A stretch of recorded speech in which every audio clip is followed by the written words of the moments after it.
Hi, I'm Dan Cortopassi. Today I'm doing a retro review of an HO scale 4884 big boy locomotive from Athearn Genesis. A retro review is a product review of a model that's not a recent release and may be out of production. Examples can often be found on the used market. Also, unlike a normal product review, I may have made modifications to the model. I'll make a note of those, if any, as they come up.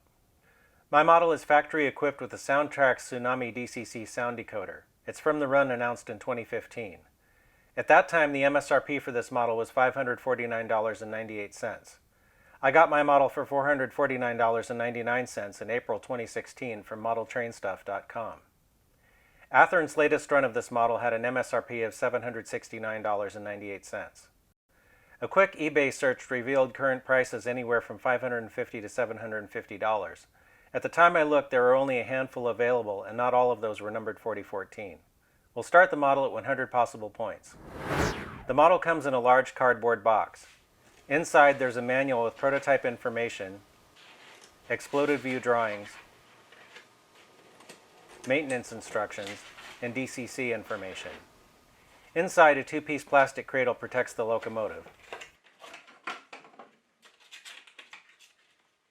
A layer of clear film gives some additional protection against scratches.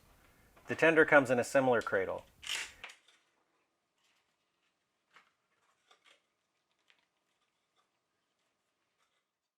This is a good box that should protect the model for storage and transport. Union Pacific's Big Boy 4884 articulated locomotives were built by Alco, the American locomotive company, between 1941 and 1944.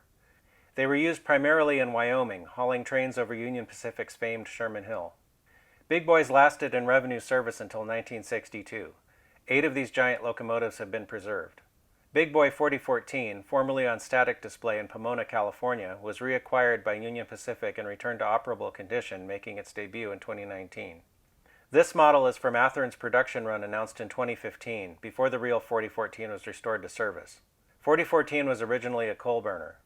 When 4014 was restored to service in 2019, it was converted to an oil burner.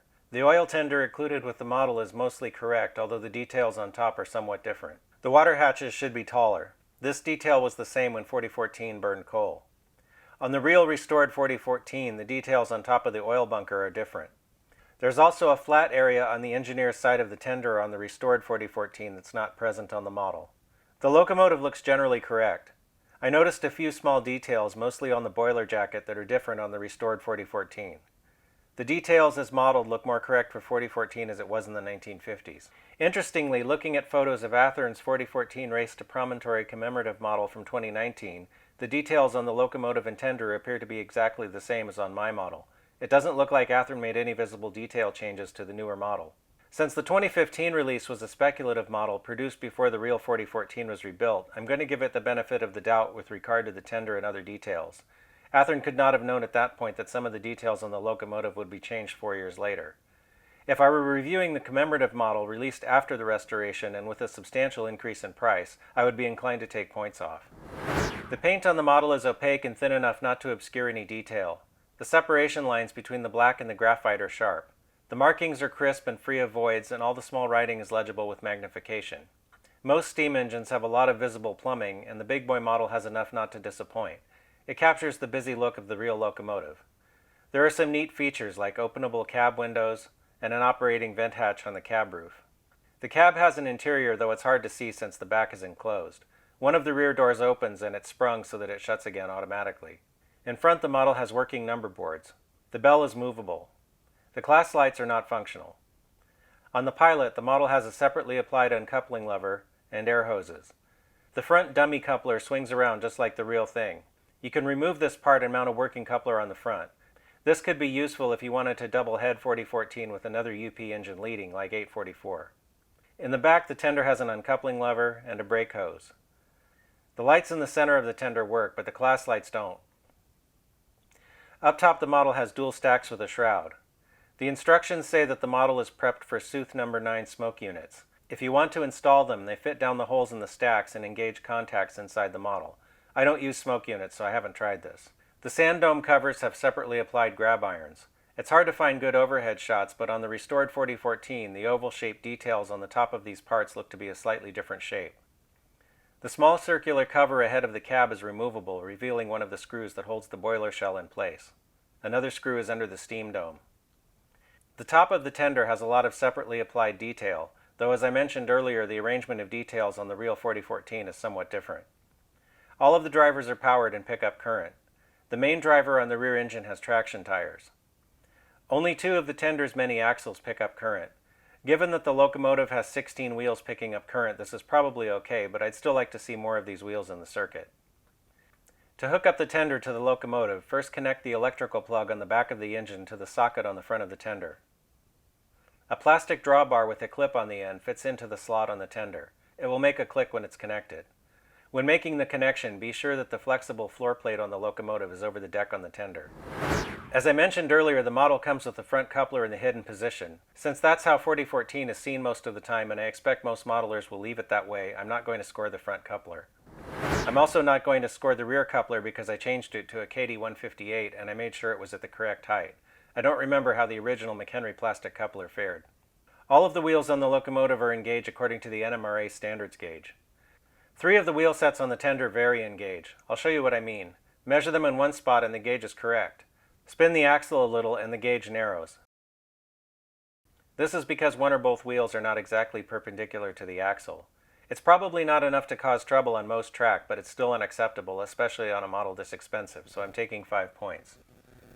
The tender has no body wobble. The locomotive boiler continues to move after the wheels settle on the track, so I'm taking 5 points. The locomotive weighs 29.2 ounces by itself. The tender weighs 9.3 ounces, for a combined weight of 38.5 ounces. The NMRA recommended weight for a freight car the same length as the tender is 4 ounces. Drawbar pull peaked at a hefty 10.5 ounces on my force gauge. That's the same as about 4 average HO scale diesels. The model still has its original Soundtrack Tsunami sound decoder. I'm running the model on DCC. The number boards are on when the track has power. F0 turns on the headlight, which is directional.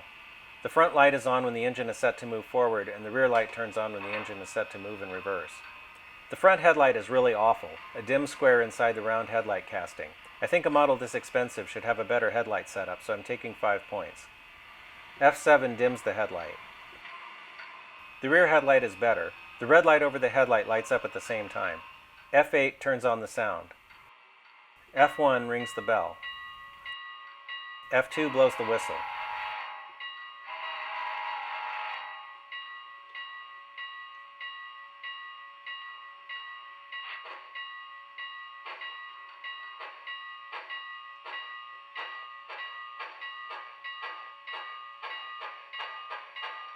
The locomotive runs pretty well.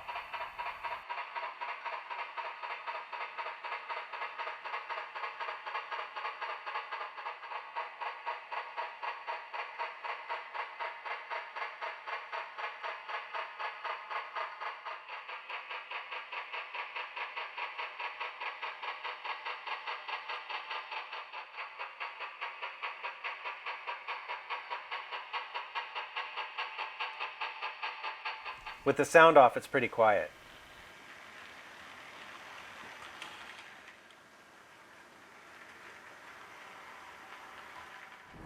Disassembling the tender to change the decoder or to add one if you have a DCC ready model is a little tricky. First, pull up on the toolbox near the center of the tender to remove it. Then pull backwards on the oil bunker cover, or coal load if you have a coal-burning big boy, until it moves slightly. Now pull up on it. This will expose 2 screws. The 3rd screw is under the rearmost water hatch. The hatch can be a little difficult to remove.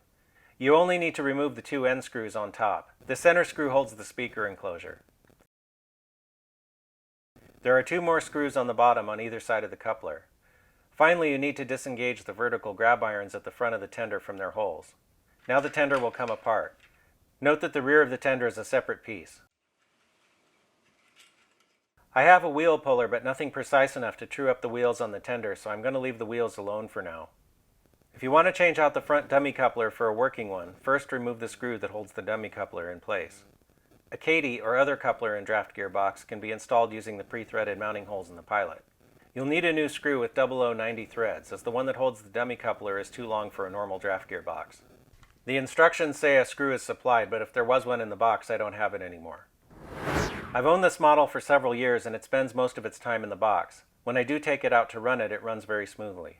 Though it has a few detail issues, I think the Athearn Big Boy is a nice model. I'm not crazy about the factory sound. I'll likely install an ESU decoder at some point in the future. When I do that, I'll probably also do something about the headlight and maybe rework some of the other lights on the engine as well. I'd feel comfortable buying this model again if I wanted another one, though I can't see why I'd need more than one model of 4014. Having said that, let's see what we've got. The tender wheels are out of true, making the wheel gauge variable. The locomotive has a slight wobble, and the front headlight is badly done, so I took a total of 15 points in the standards and operation category. That leaves us with 85 out of 100 possible points, which would be a B on a report card. I feel comfortable giving this model a green signal. Overall, I think Athearn did a pretty good job on this model. If you're modeling Union Pacific back in its heyday in Wyoming, or if you want a model of 4014 for excursion service, then I think you might like it.